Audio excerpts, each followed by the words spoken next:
Olá pessoal, bem-vindos a mais um vídeo. Hoje vamos dar uma olhada numa partida entre ninguém menos do que Alireza Firouzja e Magnus Carlsen. Eles se enfrentaram hoje na 10ª rodada do Global Chess League, já haviam se enfrentado na 2ª rodada, onde a gente teve uma partida taquicárdica, emocionante, como a gente pode ver. E vamos ver hoje quem foi o vencedor aí deste duelo. Alireza abre de E4, Magnus responde com C5. E a gente tem aí uma siciliana na formação das brancas de Maroczy, com uma forte pegada aqui na casa de E5, esses dois peões aqui atacando essa casa.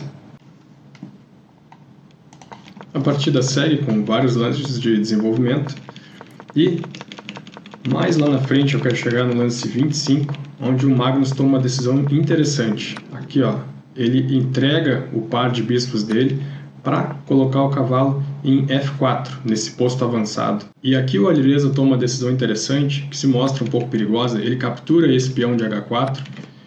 Ele poderia ter capturado aqui o cavalo de F4, eliminando esse cavalo do posto avançado e separando esses dois peões aqui, ó, que são muito perigosos.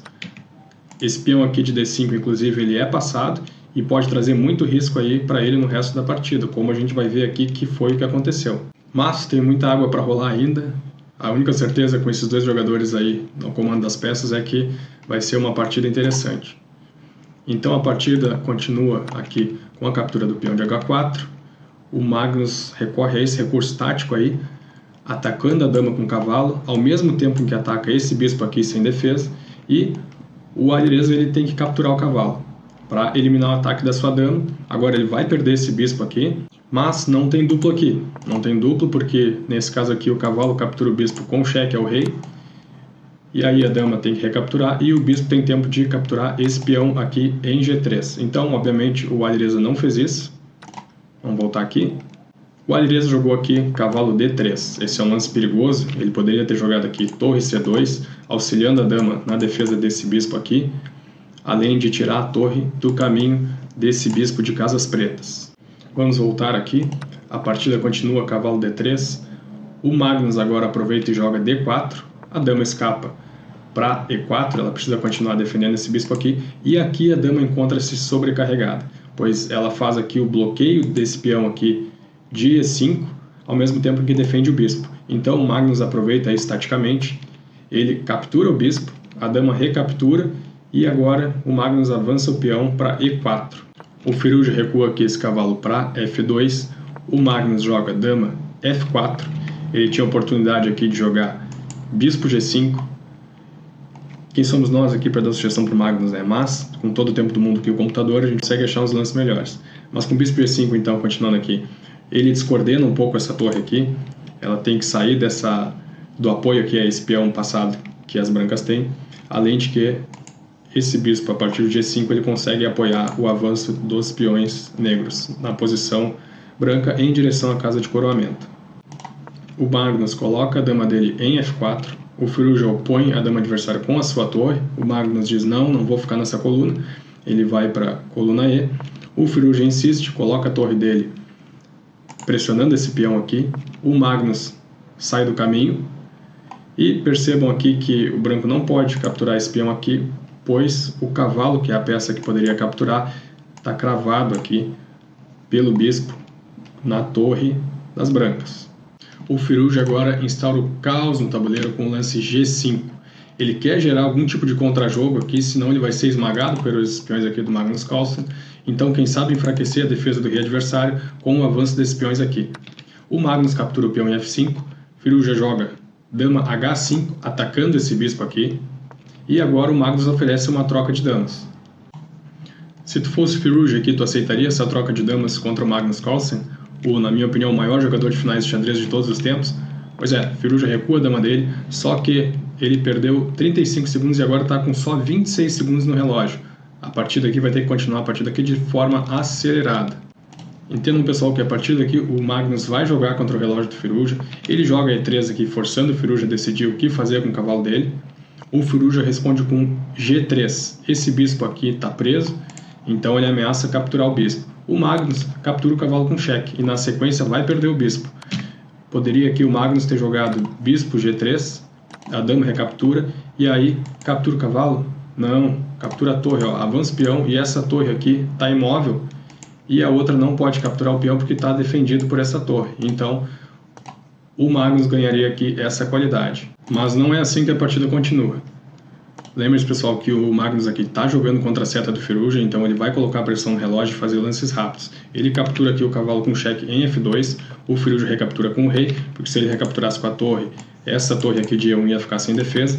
Então captura com o rei, o Magnus dá um cheque em C2 e o Firuja recua seu rei para G1.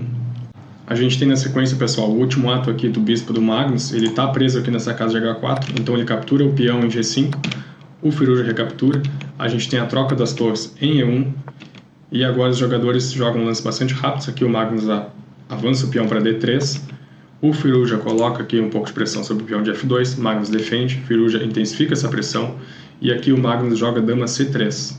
O Magnus poderia ter jogado aqui B3, mantendo a defesa aqui do peão de D3, ao mesmo tempo em que olha esse ponto de F7 aqui, auxiliando na defesa. Porém, imagino que a intenção do Magnus aqui com dama C3 foi observar essa casa aqui, que pode ameaçar um cheque aqui contra o rei adversário. A partida continua com o Firuja posicionando a dama em D5, centralizando a dama, e o Magnus captura em A3. O Firuja aqui tem uma oportunidade de um perpétuo.